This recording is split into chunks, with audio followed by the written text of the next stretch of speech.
All right, so for this one, we're going to be doing this sort of paper cutout style here, okay?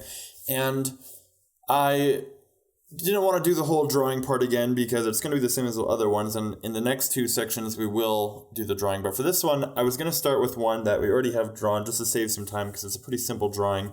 But I do want to talk about what type of style of art you want to be looking for when you're making this. So for yours, you can use this drawing if you want to do this assignment, or you can do your own or find one online, whatever you want to practice with. But here's what you're looking for, okay? What you're looking for is something that's going to be fairly simple, right? A lot of clear shapes, some simple overlapping, right? So like this leg, his back leg here, this overlap here is good.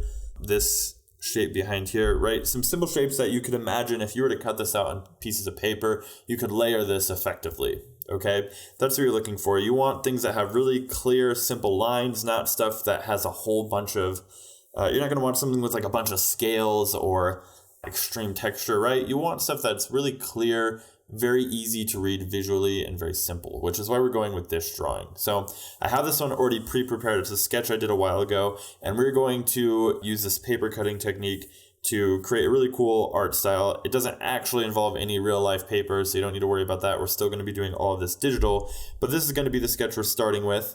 And if you want to do your own, just keep that in mind. What you're looking for is something simple, clean, whatever it is you want to do.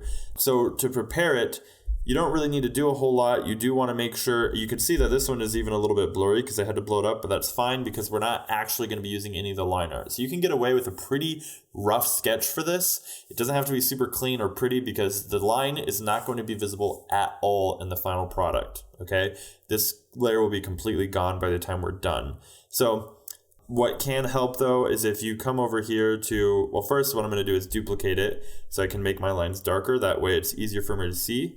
I'm going to merge those together. You can come over here to your sliders and make sure that it's all the way black because you do want this really crisp and visible for when you're doing the cutout part.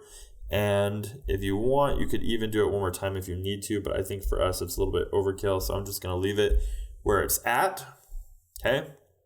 And for your background color, as usual, I go with something other than white. Since I'm imagining this flying pig is going to be flying in the sky, I'm going to start with the blue as a nice blue sky color. So that's it for this lecture. In the next one, we'll jump right in and start adding our paper cutout selection. So see you in the next one.